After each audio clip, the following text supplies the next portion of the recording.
Viewers আসসালামু আলাইকুম, আশা করি আপনারা সকলে ভালো আছেন। তো আপনাদের জন্য আমি আজ ওয়াইফাই ম্যানেজমেন্ট সফটওয়্যারের 5 নম্বর পর্ব নিয়ে হাজির হলাম।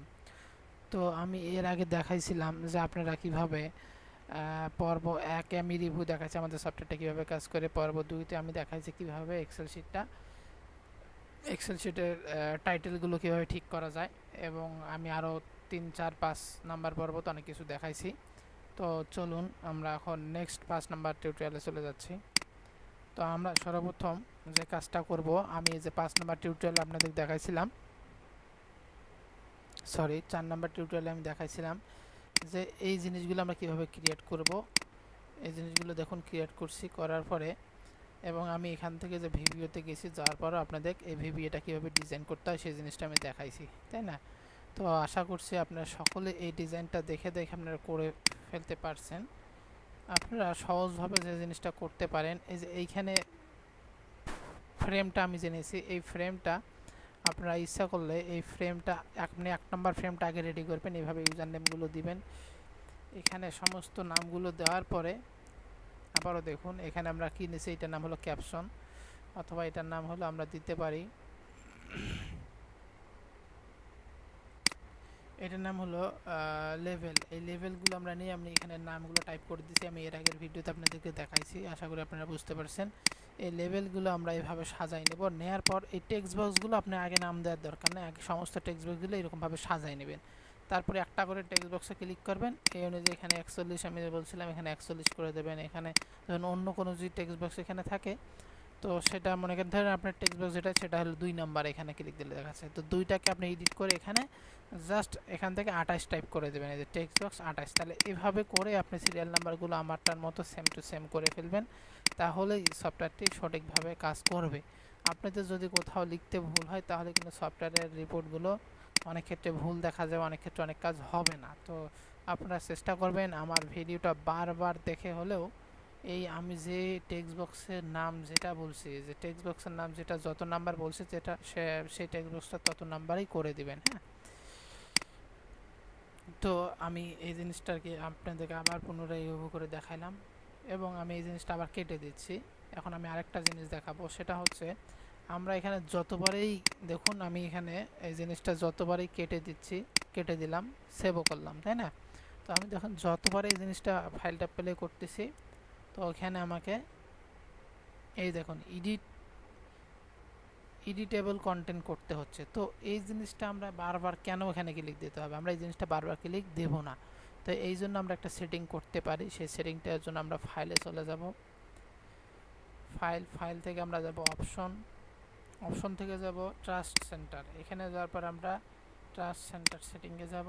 এখান থেকে আমরা কি করব, এখান থেকে আমরা যে ম্যাক্রো সেটিংটা ইনেবল অল, এবং এখানে ট্রাস্ট সেন্টার টেক্সট দেব। দেওয়ার পর এইখানে আমরা অ্যাক্টিভেক্স, এখানে আমরা ক্লিক করে ইনেবল অল কন্টেন্ট দেওয়ার পর আমরা এখান থেকে সেভ করে দেব। সেভ দেওয়ার পর আমরা ডাটাবেসটা সেভ করে নেব। দেখুন আমি সেভ করে নিলাম ডাটাবেসটা, এবং আমি এটাকে কেটে দিলাম। এখন আমি যদি এই জিনিসটা প্লে করি, দেখুন আমার ওই কন্টেন্ট আর ইনেবল করতে বলতেছে না, দেখুন ওই বাটনটা আর নেই। কারণ এটা এই জন্যই নেই, কারণ আমি অটোমেটিক করে দিছি যে যখন এক্সেল শিট ওপেন হবে, ভিবিএ কোডের এবং VBA code macro automatic run হয়ে যাবে। তো অটোমেটিক রান আমরা করে দিয়েছি। হ্যাঁ, তো আপনাদের আর বারবার ওই ফাংশনটাতে ক্লিক করতে হবে না, এখন দেখুন অটোমেটিক ক্লিক হয়ে গেছে। তো এখন আমি এই ভিবিএ কোডে আবার আমরা চলে যাই, ভিবিএ কোডে যা ডেভেলপার টুল, এখান থেকে বেসিকে ক্লিক করলে আমরা এই ফাংশনটাতে আসতে পারতেছি, তাই না? তো এটা আমি বড় করে নিলাম। এখন আমরা সর্বপ্রথম যেটা করব, আমরা কিছু বাটনের কাজ করব। সেটা হচ্ছে আমরা সর্বপ্রথম এখানে যে অ্যাড্রেসগুলো টাইপ করব, সেগুলো অ্যাড ডাটাতে ক্লিক দেব। অ্যাড ডাটা, এই অ্যাড ডাটার কোড আমরা আজকে করব। হ্যাঁ, তো আমরা যখন এখানে অ্যাড ডাটাতে ক্লিক করব, আমরা যখন এখানে ডাটা লেখার পর অ্যাড ডাটাতে ক্লিক করব, তখন কী হবে, ডাটাগুলো স্টোর হয়ে এই এক্সেল শিটে চলে আসবে। তো চলুন, তো সেটা এখন আমরা করব। এখানে কোড করব, আবারও দেখাচ্ছি আমরা কোন বাটনে কোড করব। আমরা এইখানে আমি এতে প্লে করে দেখাচ্ছি। আমরা এদিকে যখন ডাটাগুলো লিখব, ডাটাগুলো যখন আমরা এইভাবে লিখব, তখন আমরা লেখার পর যখন আমরা এটাকে এই অ্যাড ডাটাতে ক্লিক করব, তখন সেই ডাটাগুলো স্টোর হয়ে আমাদের কোথায় যাবে, স্টোর হয়ে আমাদের এক্সেল শিটে চলে যাবে। হ্যাঁ, তো আমাদের ডাটাগুলো যখন আমরা অ্যাড ডাটা ক্লিক করব তখন এইখানে কাস্টমারের ডাটাগুলো চলে আসবে। তো এখন সেটা কীভাবে করতে সেটা এখন দেখাবো। সেটা করার জন্য আমরা সর্বপ্রথম এই যে অ্যাড ডাটা বাটনে,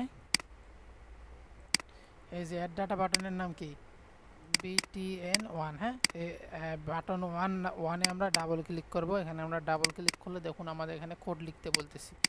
তো আমি ভিডিওটা একটু ছোট করার জন্য কোডগুলো আগে থেকে লিখে রাখছি। তো আমি কোডটা কপি করে নিয়ে সেখানে বসাই দিচ্ছি এবং আপনাদেরকে বুঝাই দিচ্ছি। কোডটা আমি নিলাম, নেওয়ার পর আমি এখানে পেস্ট করে দিলাম। দেখুন এখন আমি এখানে বললাম শিট 1, ভালো করে বোঝার চেষ্টা করবেন, ডিম এক্স অ্যাজ লং, হ্যাঁ, ডিম ওয়াই অ্যাজ ওয়ার্কশিট। ওয়ার্কশিট বলতে আমি এই এক্সেল শিটটাকে বুঝাইছি, এক্সেল শিটটাকে। হ্যাঁ, তারপরে সেট ওয়াই, মানে এই শিটটাকে শিট 1টাকে আমি কি নামে সেট করলাম, ওয়াই নামে সেট করলাম। Set Y equal sheet 1, sheet 1টাকে কি নামে সেট করলাম, ওয়াই নামে। এবং এখানে আমি বললাম X equal Y dot range B and rows count and Excel up row with Y. আচ্ছা, আমি এখানে বুঝাইলাম যে তুমি সরাসরি বিকে কাউন্ট করবা। বি থেকে কেন কাউন্ট করবে, এই যে বি কলাম, এই বি কলামটাকে সে কাউন্ট করবে। এটা কেন কাউন্ট করবে, বির মধ্যে যদি কোনো ডাটা সে না পায়, আবারও বোঝার চেষ্টা করুন, বির মধ্যে যদি সে কোনো ডাটা না পায়, বা এখানে ধরুন আমাদের একটা ডেট আছে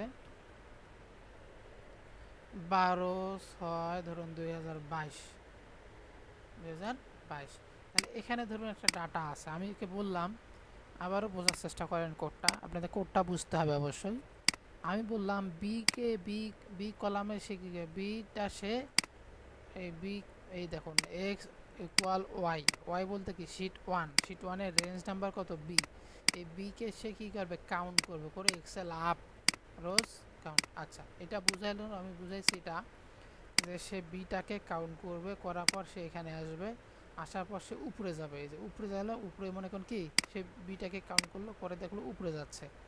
উপরে যাওয়ার সময় সে দেখতেছে এখানে আমাদের ডাটা কি আছে। সে যখন এখানে ডাটা পাচ্ছে সে এক্সেল আপ করে উপরে যাচ্ছে, তারপর সে নিচে আসতেছে, আসি সেই ডাটা তার নিচে পেস্ট করে দিচ্ছে। এর মানে এটা যেখানে যে ডাটাটা আছে তার নিচে আসি সে পেস্ট করবে, এখানে ডাটা আছে তার নিচে আসি পেস্ট করবে, এখানে ডাটা পাইছে এখানে তার পেস্ট করবে। এরকমভাবে যেখানে ডাটা নেই সেখানে সে এক ঘর পরেই পেস্ট করে দেবে। তো এটা আমি ওখানে বুঝাইছি, ঠিক আছে। এবং আমি এখানে ওয়াইটাকে কল করে সেলস এক্স প্লাস 1 বির মধ্যে কোন ভ্যালুটা যাবে, টেক্সট 1-এর ভ্যালু। বির মধ্যে কোনটার ভ্যালু যাবে, এই যে বি কলামের মধ্যে কোন ভ্যালু যাবে, দেখুন একবার বি কলামের মধ্যে আমাদের ভ্যালু যাবে টেক্সট বক্স 1-এর। তাহলে টেক্সট বক্স 1-এ কি, টেক্সট বক্স 1-এ আমাদের কি আছে দেখুন, এই যেখান থেকে আমরা টেক্সট বক্স 1-এ যাবো, যেটা আমরা ছোটো করে নিলাম। তারপর টেক্সট বক্স 1-এ দেখুন আমাদের কি আছে, টেক্সট বক্স 1 বড় করে নিচ্ছি। এই দেখুন আমাদের টেক্সট বক্স 1-এ এইটা কি, এটা টেক্সট বক্স 1। তাহলে টেক্সট বক্স 1-এ আমাদের কি আছে, ডেটের ঘর, তার মানে আমরা এখানে ডেট লিখবো। তাহলে ডেটটা যাচ্ছে টেক্সট বক্স 1, নেক্সট, ঠিক আছে। এই জিনিসটা বুঝতে পারছেন, টেক্সট বক্স 1 বলতে আমাদের ডেটটা যাবে। তাহলে ডেটটা কোথায় যাবে আমরা এখন সেটা দেখব। এই যে টেক্সট বক্স 1-এর ডেট যাবে কোথায়, বি নাম্বার কলামে। তাহলে আমরা বি নাম্বার কলামের হেডিং কি দিছিলাম, বি নাম্বার কলামের এই যে হেডিং ডেট। তার মানে কি আমরা টেক্সট বক্স 1-এ যেটা ইনক্লুড করব সেটা হচ্ছে ডেট, ওখানে আমরা যেটা লিখবো সেটা এই ঘরে চলে আসবে। তারপরে কাস্টমার নেমের ঘরে কাস্টমার ঘর আসবে, এভাবে সি ধরছি, ডি ধরছি, ই ধরছি, এভাবে আমরা কোডিংগুলো করে ফেলছি। তো চলুন দেখে আসি। তো আমি যখন এই যে এখানে সি বললাম, সি হলো টেক্সট বক্স 2। সিতে আমরা কি চাইছিলাম, সিতে আমরা কাস্টমার নেম চাইছি। আচ্ছা, আমরা ঘুরে আসি, সি সমান সমান টেক্সট বক্স কত, টেক্সট বক্স 2, সি সমান সমান টেক্সট বক্স 2। তাহলে টেক্সট বক্স 2 থেকে আসলে কাস্টমার নেম আমরা নিচ্ছি। এই দেখুন এটা টেক্সট বক্স নাম্বার কত, টেক্সট বক্স 2। তার মানে আমরা এখানে যেটা দেবো সেটা কাস্টমার নাম হিসাবে এই সেলের মধ্যে গিয়ে সেভ হবে। হ্যাঁ, এটা কাস্টমার নেম চলে আসবে। আচ্ছা, একটু ভালো করে বোঝার চেষ্টা করবেন অবশ্যই। আচ্ছা, এরকমভাবে আমি এখন আর বুঝাচ্ছি না, এখন আপনারা আমার এই কোডটা আমি জুম করে দিচ্ছি, আপনারা সেম টু সেম এভাবে লিখে ফেলুন। দেখুন ওয়ার্কশিট, দেখুন আরেকবার বুঝাচ্ছি, dim X as long, dim Y as worksheet, set Y sheet one, sheet ওয়ানটাকে আমরা ওয়াই নামে সেট করলাম এবং X equal Y dot range D count করে সে এক্সেল আপ করে সে নিচে চলে আসবে। আসার পর সে কোন ফিলে কোন ডাটাটা দেবে, কত নাম্বার সেলে, সেটা আমরা এখান থেকে দেখাচ্ছি। সে এই ডাটাগুলো আপনি এইরকমভাবে টাইপ করে নেবেন, কোনোটা কম বা বেশি হওয়া যাবে না, এই জন্য আমি আস্তে আস্তে করে ড্র্যাগ করে যাচ্ছি, ঠিক আছে। তো আপনি এই জিনিসগুলো যখন লেখা শেষ হবে, এগুলো সবগুলো ডাটা ইনক্লুড হওয়ার কোড। হ্যাঁ, আচ্ছা, ডাটা যখন ইনক্লুড হলো তো আমরা ইন্ট উইথ করলাম, এখানে আমরা কিন্তু উইথ শুরু করছি, যে উইথ ওয়াই, এখানে আমরা উইথ ইন্ট উইথ মানে উইথটা ইন করে দিলাম। তারপরে এখানে আমরা যখন ডাটাটা অ্যাড বাটনে ক্লিক করব তখন যেন ওই ফিল্ডের ডাটাগুলো ব্ল্যাঙ্ক হয়ে যায় অ্যাড হওয়ার পরে। যদি আমাদের আরেকবার বুঝাচ্ছি, দেখুন, যদি আমাদের এই যে ধরুন আমি এখানে কিছু ডাটা দিছি, এই ডাটাটা আমি যদি এখানে কিছু ডাটা দেই, মনে করুন ইউজার নেম দিলাম, এখানে মাসিক বিল দিলাম 400, হ্যাঁ, হ্যাঁ, ওখানে ডাটা দিলাম, তারপর অ্যাড ডাটাতে যদি ক্লিক করি অ্যাড হলো, হওয়ার পর তাও এই ডাটাগুলো এখানে থাকবে।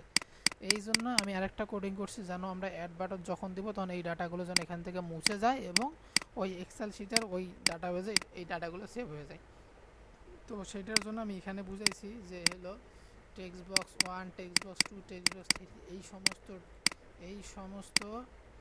টেক্সট বক্স বলতে আমি কি বুঝাইছি এটা বোঝার চেষ্টা করবেন। টেক্সট বক্স বলতে আমি এইগুলোকে বুঝাইছি, এই টেক্সট বক্সগুলো ব্ল্যাঙ্ক হয়ে যাবে এবং কোন কোন টেক্সট বক্স ব্ল্যাঙ্ক হবে সেটা আমি কোডিং করে বলে দিয়েছি, ঠিক আছে। তো আবার দেখুন, তাহলে আমরা কি text box 1, text box 2, text box 3 এরকমভাবে যে কটা টেক্সট বক্স আমি ইয়ে করে দিয়েছি, ব্ল্যাঙ্ক করে দিয়েছি, সেই কটা টেক্সট বক্স আপনি দেখে দেখে এরকমভাবে টাইপ করবেন। করার পর এইখানে দেখুন আমাদের আরও টেক্সট বক্স আছে, এই সমস্ত টেক্সট বক্সগুলো করলে আমাদের কাজটা শেষ।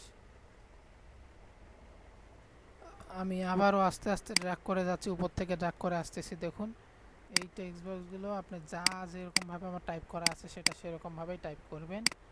দেখুন আমি আস্তে আস্তে ড্র্যাগ করে নিচ্ছি, আপনারা এভাবে দেখে দেখে টাইপ করে নিন। এই জিনিসটা আপনি একটু বুঝলে আপনি নিজেই অনেক কিছু তৈরি করতে পারবেন, অন্য অন্য সফটওয়্যার তৈরি করতে পারবেন। হ্যাঁ, তাই একটু ভালোভাবে দেখুন, আরও আমার অনেক অ্যাডভান্স লেভেলের ভিডিও আমি সামনে দেবো, আরও অনেক সফটওয়্যারের। তো আশা করি আপনারা সবগুলো ভিডিও দেখবেন, অনেক কিছু শিখতে পারবেন। এই জিনিসগুলো টাইপ করেন, তারপরে এখান থেকে শেষ, এই পর্যন্ত শেষ। হ্যাঁ, খুব নিখুঁতভাবে টাইপ করতে হবে, হ্যাঁ, যেন কোনো ভুল ত্রুটি না হয়। তো তারপর আমরা কী করবো, ডাটাকে সেভ দিলাম, দেখুন সেভ দিয়ে দিলাম। এখন আমি ইউজার ফর্মটাকে রান করলাম। এখন যদি আমি কোনো মাসিক বিল ধরেন দিলাম 200, আমি আরেকটা জিনিস দেখাচ্ছি, আমাদের এক্সেল শিটে কিন্তু এখন কোনো প্রকার ডাটা নেই, আছে, ডেটটা আমি ব্ল্যাঙ্ক করে দিলাম, আচ্ছা, আমাদের এক্সেল শিটে কোনো প্রকার ডাটা নেই, আমি এখন ওখানে ডাটা দিলে এখানে সেভ হয়ে আসবে। তো দেখুন কীভাবে আসে, আমি এটাকে এখান থেকে কী করে নেবো, রান করে নেব, একবার সেভ করে নিচ্ছি। আচ্ছা, কী করবো, আমি ডাটাবেসটাকে রান করে নেব। হ্যাঁ, এই যে রান। এখন মাসিক বিল ধরুন এই কাস্টমারের মাসিক বিল 150 টাকা, তারপরে ট্যাব কি দিলে আমার ট্যাব, আচ্ছা, তারপর হচ্ছে এসআইডি, মনে করেন এসআইডিতে ধরুন সাপোজ একটা দিয়ে 1 দিলাম এসআইডি, পাসওয়ার্ড মনে করেন দিলাম 1 2 3 4, ইউজার নেম দিলাম মনে করেন এটা, তারিখ 23/6/2022, ম্যাক অ্যাড্রেস 192,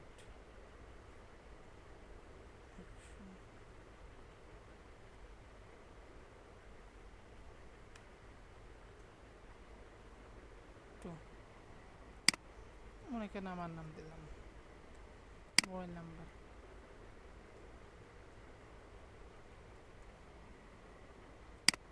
ফাইবার তার ধরুন হলো 559 টাকা, ঠিকানা ধরুন দিলাম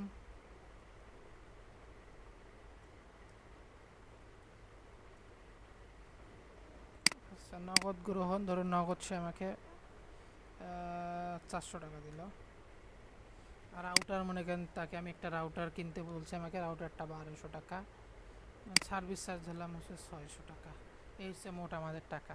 তো আমরা অ্যাড ডাটা যখনই করব দেখুন কি হয়, অ্যাড ডাটা, দেখুন আমাদের ডাটাগুলো ব্ল্যাঙ্ক হয়ে গেছে, ব্ল্যাঙ্ক হয়ে গেছে। এবং আমি যদি এখন এটাকে কেটে দেই, এখন আমরা এক্সেল শিটে গিয়ে দেখব, এই দেখুন যে ডাটাটা আমাদের যেখানে আসার কথা ছিল, এই যে ডেট, নাম, মোবাইল নাম্বার, অ্যাড্রেস, টোটাল খরচ দেখেন এখানে এক্সপেন্সটা চলে আসছে। তার অ্যাডভান্স নিয়েছিলাম 400 টাকা, ফাইবার এত টাকা, রাউটার 1200 টাকা, তার সার্ভিস চার্জ এত, ম্যাক অ্যাড্রেস এত, ঠিক আছে, পিপিও মোড, ইউজার নেম, পাসওয়ার্ড, তার সর্বমোট হচ্ছে খরচ এত, তার ডিউ, এই সমস্ত কিছু যখন চলে আসছে, টাকা পরিশোধ এই সমস্ত কিছু চলে আসে। তো আপনারা বুঝতেই পারতেছেন কীভাবে কাজ করতেছে। আপনাদের যদি এখনও কোথাও যে মাসিক বিল কত ছিল, 150, আচ্ছা মাসিক বিলটা আমরা এই ঘরে টানিয়ে দিচ্ছি। হ্যাঁ, মাসিক বিল হচ্ছে 150 টাকা।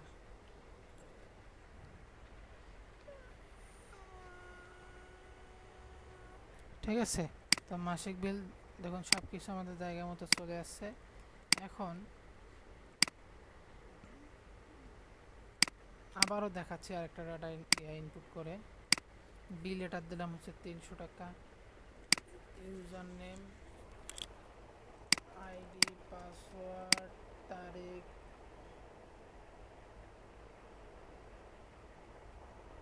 ম্যাক অ্যাড্রেস 192, কাস্টমার নেম দিলাম হলো মমিনুল, মোবাইল নাম্বার 017 দিলাম, ফাইবার তার মনে করেন সে নেয় নাই, ঠিকানা দিলাম, রাউটার দিলাম, না রাউটার দিলাম হচ্ছে 1200, সার্ভিস চার্জ হচ্ছে 440, নগদ গ্রহণ মনে করেন বললাম হচ্ছে 120 টাকা। ঠিক আছে, তারপর আমরা অ্যাড ডাটা করব। দেখুন অ্যাড ডাটা করছি এবং আমাদের ডাটাগুলো এখানে অবশ্যই স্টোর হয়ে গেছে। দেখুন এই যে ডেট, এই যে ডেট, এই যে নাম, এই যে নাম, এই যে দাম, এই যে মোবাইল নাম্বার। তো আশা করছি আপনারা সকলে বুঝতে পারছেন কিভাবে আমাদের অ্যাড ডাটার কোডগুলো করতে হয়। তো আমি আজ অ্যাড ডাটার কোড দেখালাম, নেক্সট টিউটোরিয়ালে আমি দেখাবো কিভাবে আমরা এই ডাটাটাকে আপডেট করতে পারি। নেক্সট আমি টিউটোরিয়াল দেখাবো আপডেট কীভাবে করতে পারি। তো আজ এই পর্যন্ত, আশা করি সকলে ভালো থাকবেন। আর নেক্সট টিউটোরিয়ালে আমন্ত্রণ জানিয়ে আমি এখানেই শেষ করছি। আসসালামু আলাইকুম।